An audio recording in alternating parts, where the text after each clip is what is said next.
Alhamdulillah, alhamdulillahilladzi arsala rasulahu bil huda wa dinil haqq liyuzhirahu 'ala ad-dini kullih walau karihal kafirun. Asyhadu an la ilaha illallah wa asyhadu anna sayyidana Muhammadan 'abduhu wa rasuluh. Allahumma salli wa sallim wa barik ala sayyidina Muhammadin wa ala alihi wa sahbihi ajma'in. Amma ba'd. Faya ayuhan nas, ittaqullah, ittaqullah, ittaqullaha haqqa tuqatih, wa la tamutunna illa wa antum muslimun. Faqala Allah Ta'ala fil Qur'anil Karim, a'udzu billahi minasy syaithanir rajim. Ya ayyuhan nasu ubudu rabbakumul ladzi khalaqakum wal ladzina min qablikum la'allakum tattaqun. Wa qala an-nabiy sallallahu alaihi wasallam, ittaqillaha haitsu ma kunta wa atbi'is sayyi'atal hasanata tamhuha wa khaliqin nasa bi khuluqin hasanin. Shadaqallahul azim wa sadaqa rasuluhun nabiyul habibul karim wa nahnu ala dzalika minasy syahidin. Jamaah salat Jumat yang dimuliakan Allah Subhanahu wa taala. Pernahkah kita menatap megahnya dinding sebuah istana negara? Pernahkah kita menatap megah dan kokohnya bangunan anggota dewan dan lembaga negara? Ataupun megahnya gedung-gedung perkantoran di pusat kota? Di sana ada manusia-manusia yang memegang penentu kebijakan, penanda tangan keputusan, dan pengambil arah nasib masa depan ribuan hingga jutaan manusia. Seringkali mata kita terpana melihat kemilau mahkota kekuasaan. Kita membayangkan betapa nikmatnya dihormati, dikawal, dipatuhi.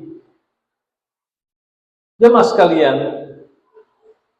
padahal Islam memandang puncak kekuasaan bukan sebagai fasilitas nikmat, melainkan sebagai kawah candra di muka ujian yang sangat berat. Setiap kali seorang pemimpin negara mengambil kebijakan, atau seorang pimpinan dari satu lembaga atau institusi menandatangani surat keputusan, ketahuilah bahwa pena bertinta itu bisa menjadi penuntun menuju surga atau justru menyeretnya ke dalam jurang kebinasaan. Jemaah sekalian, Allah Subhanahu wa taala telah menegaskan status manusia sebagai pemegang amanah di muka bumi. Sebagaimana firman Allah Subhanahu wa taala dalam surah Al-Baqarah ayat 30. A'udzu billahi minasyaitonir rajim. Wa iz qala rabbuka lil malaikati inni ja'ilun fil ardi khalifah. Ingatlah ketika Tuhanmu berfirman kepada para malaikat, sesungguhnya aku hendak menjadikan seorang khalifah, seorang pemimpin, penguasa di muka bumi.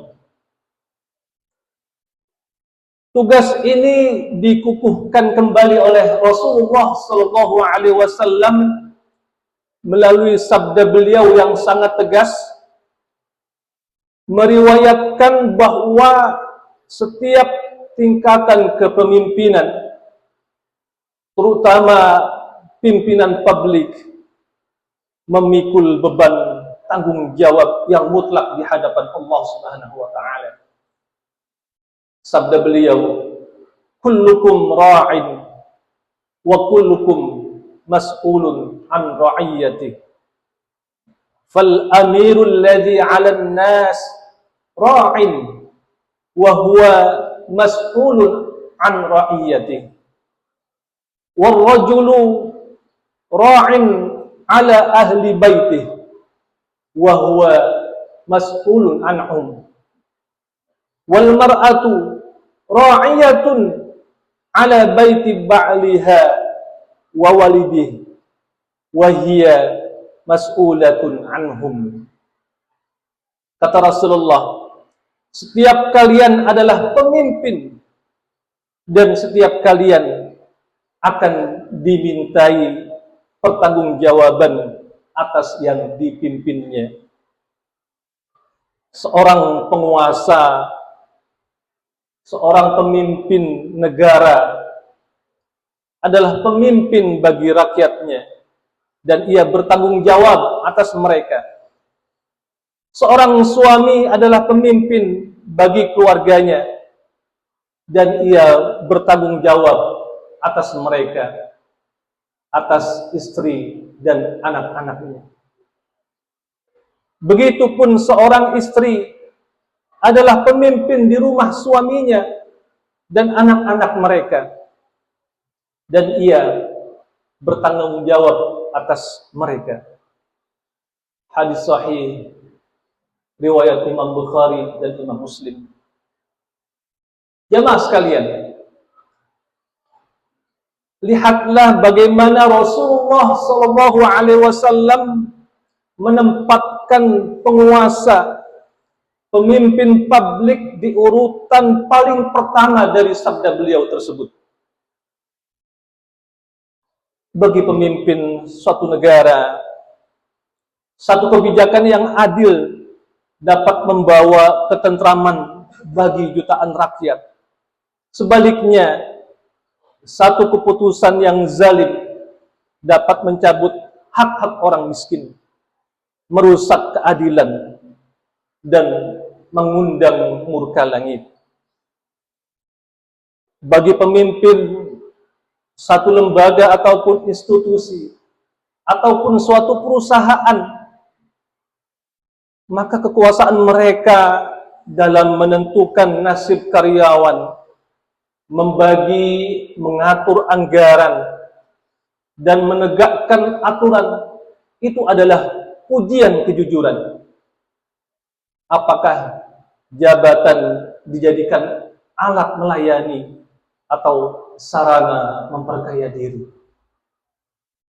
Jamaah sekalian, begitupun bagi setiap diri kita. Kita tetaplah pemimpin atas pikiran, tindakan, serta amanah sekecil apapun yang dititipkan di pundak kita. Jamaah sekalian yang dimuliakan Allah Subhanahu wa taala, untuk memahami betapa dahsyatnya rasa takut para pemimpin terdahulu terhadap amanah negara, mari kita petik satu hikmah dari kisah Khalifah Umar ibn Khattab radhiyallahu anhu, seorang kepala negara, Amirul Mukminin yang menguasai wilayah yang luas dari Jazirah Arab hingga Persia. Diriwayatkan dalam kitab Syu'abul Iman karya Imam Al-Baihaqi melalui jalur periwayatan Abdullah bin Dinar, dikisahkan suatu hari Khalifah Umar ibn Khattab melakukan istilah kita zaman sekarang belusukan. Satu perjalanan rahasia, bukan perjalanan resmi. Beliau bersama ajudannya, yaitu Abdullah bin Dinar, yang setia mendampingi beliau belusukan keluar kota Madinah untuk melihat secara langsung kondisi rakyatnya. Di tengah teriknya sengatan matahari, mereka bertemu dengan seorang pengembala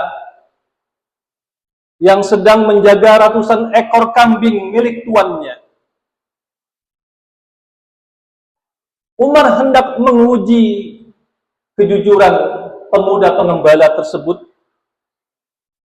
sekaligus beliau ingin menguji moral rakyatnya, moral masyarakat yang dipimpinnya. Wahai pengembala, jualah kepadaku seekor kambing dari ternakmu ini, kata Amirul Mukminin Umar ibn Khattab. Pengembala itu menggeleng pelan tanpa tahu ia sedang berbicara dengan seorang khalifah. Kambing-kambing ini bukan milikku, Tuan. Ini milik majikanku. Umar mencoba membujuknya. Katakan saja pada majikanmu bahwa seekor kambing telah dimakan serigala. Majikanmu tidak akan tahu dan engkau bisa mengambil uangnya. Mendengar hal itu, pemuda pengembala tersebut tertunduk. Ia lalu mengangkat kepalanya, menatap Umar dengan mata berbinar penuh keteguhan, lalu menunjuk ke arah langit dan berteriak lirih dengan nada bergetar, fa aina Allah? Lantas di manakah Allah? Jemaah sekalian, kebohongan bisa disembunyikan dari majikan. Manipulasi anggaran bisa ditutupi dari audit manusia. Tetapi di manakah Allah yang maha melihat lagi maha mengetahui? Pertanyaan sederhana itu seketika menghujam dada sang Amirul Mukminin. Fa aina Allah? Kalau seperti itu, di mana Allah? Pemilik, penguasa alam jagat raya ini. Umar bin Khattab, seorang pemimpin negara yang ditakuti kekaisaran Romawi dan Persia itu, menangis.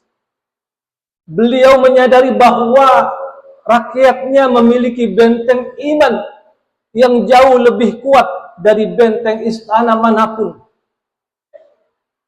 Umar segera menemui majikan pemuda itu. Beliau memerdekakan sang pemuda dari perbudakan dan membelikan seluruh kambing tersebut untuknya.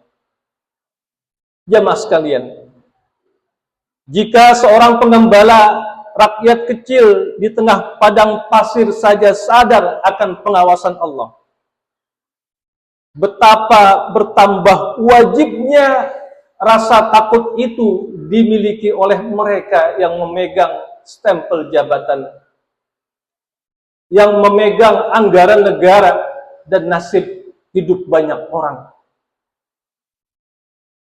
Hadirin yang dirahmati Allah, jabatan di dunia ini hanyalah perhiasan sementara. Ketika masa jabatan usai, panggung kekuasaan akan berganti. Namun di akhirat kelak, pertanggungjawabannya akan merentang panjang tanpa batas. Rasulullah Shallallahu Alaihi Wasallam pernah mengingatkan bahwa ada 7 golongan yang akan mendapatkan naungan Allah di hari kiamat, di saat tidak ada naungan selain naungannya. Yauma la zilla illa zilluh. Dan golongan pertama yang disebutkan beliau adalah Imamul Adil. Al-Imamul Adil, pemimpin yang adil, adalah golongan pertama yang mendapat naungan dari Allah Subhanahu wa Ta'ala di saat di mana tidak ada naungan selain naungan Allah Subhanahu wa Ta'ala. Al-Imamul Adil.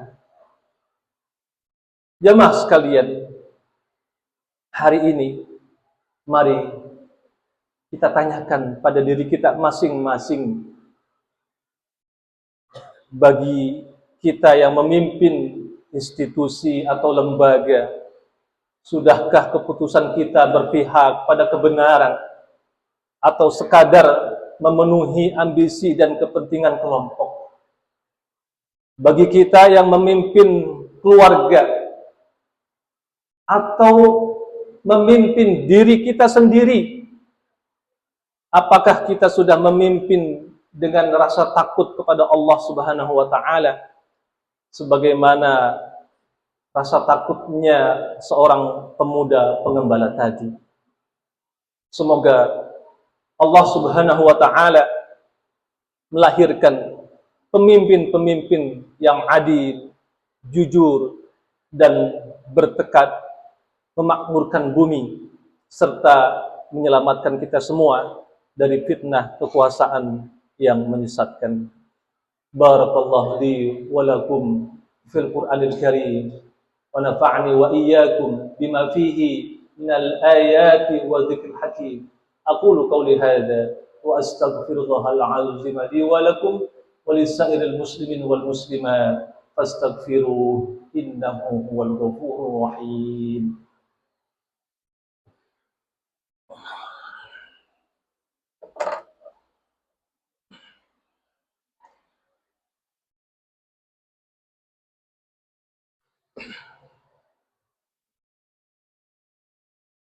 Alhamdulillah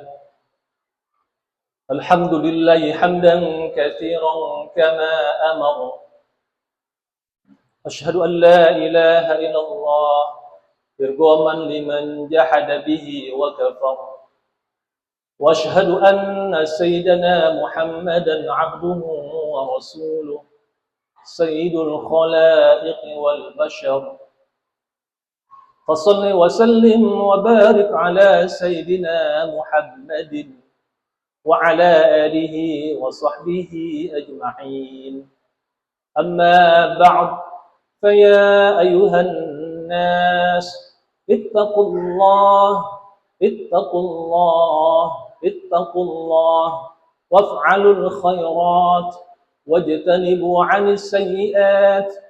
إن الله وملائكته يصلون على النبي يا أيها الذين آمنوا صلوا عليه وسلموا تسليما.